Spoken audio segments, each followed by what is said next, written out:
Hi guys! Welcome back to our YouTube channel. Okay, today guys, ang aking i-share sa inyo yung naging journey ko po dun sa aking vaccination. Okay, June 15 po, yun po yung nag-try po akong mag-walk-in dito sa Barangay Maharlika para doon sa first dose ng Sinovac vaccination. Very thankful naman ako kahit papaano, kahit hindi po ako nasa master list, pero nabigyan po ako ng chance kasi nga po meron naman pong mga buffer or meron naman pong hindi mga dumating na doon sa listahan. So doon po ang naging journey ko doon sa first vaccination ko, nung na okay na po na pwede na akong mabakunahan. Bali first step po ay syempre po ano muna kami, assessment. I-check yung aming documents na dala-dala. At the same time, i-check yung, after po nun, i-check na yung aming BP, yung aming temperature. Doon sa step 2 na yon, medyo kinabahan ako. Siyempre, takot ako sa injection, kaya medyo tumaas yung aking oximeter level. And then doon na po, nung time na nandoon na po sa pinaka last part na babakunahan na po ako, nung una talaga po takot na takot po ako, pero hindi ko po namalaya na tapos na pala po yung injection sa akin. Ganun lang pala, hindi naman pala siya, nami-misinterpret lang natin yung nakikita natin na akala natin ay masakit kasi binabaon yung needle, pero hindi. Okay po siya guys, hindi po siya masakit.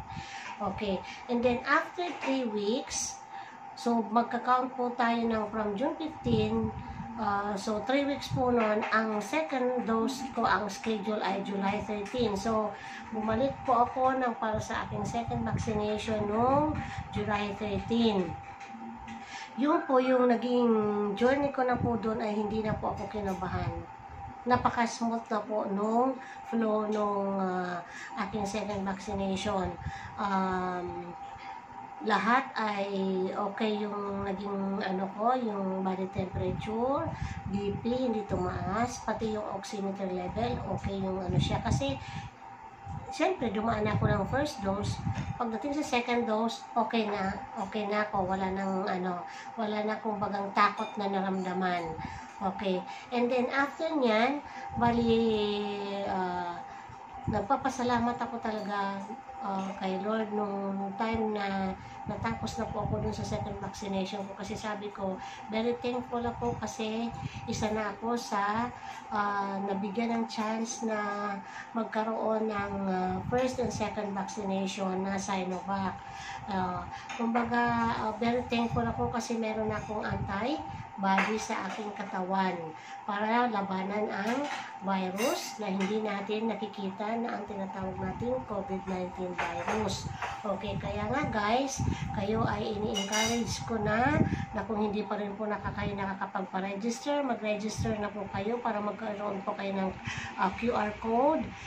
Kasi po ngayon ay dumadami na po ang demand ng ating vaccine, kaya wag po kayong matakot. Ini-encourage po kayo na magpa-vaccine na para magkaroon na po kayo ng protection ninyo sa inyong katawan. Pero kahit po ganoon, meron na po akong first and second dose, still kailangan ko pa rin pong sundin ang health protocols. Okay, so yun ang napaka-importante sa lahat. Kailangan pa rin nating mag-ingat. Okay, so kailangan pa rin natin magsuot ng face mask, face shield, ganun po ang ginagawa ko. At the same time, social distancing pa rin, sinusunod ko pa rin po yun. Kahit po ako ay fully vaccinated na. Okay, so ito naman guys, ipapakita ko naman sa inyo yung mga other information pa about COVID-19 virus para ma-alarm tayong lahat.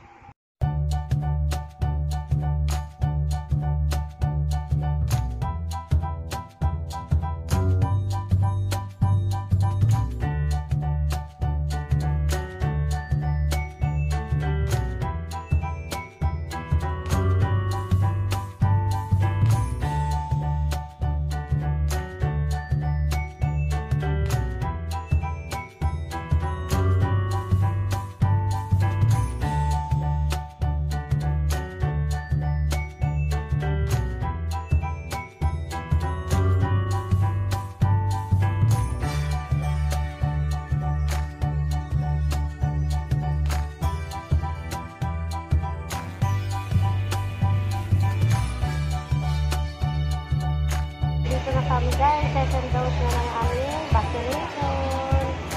At washing area.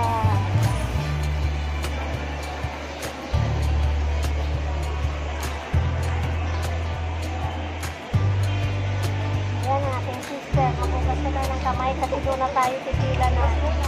Wash muna. Dito na kami sa pila. Ang aking sister, ang aming second dose. Medyo konti na lang ang pila. Unlike kanina. Second dose na. A few moments later. Okay. Nandito po tayo na sa Barangay Marlica. Ito po ang aking second dose na ng Sinovac vaccine. Okay, step 1. Ayan, dito na po kami sa may, ano na, DT na. Hindi na po kami kinakabahan kasi second day. Nung una kinakabahan eh. Okay, dito na po kami, waiting na sa registration area na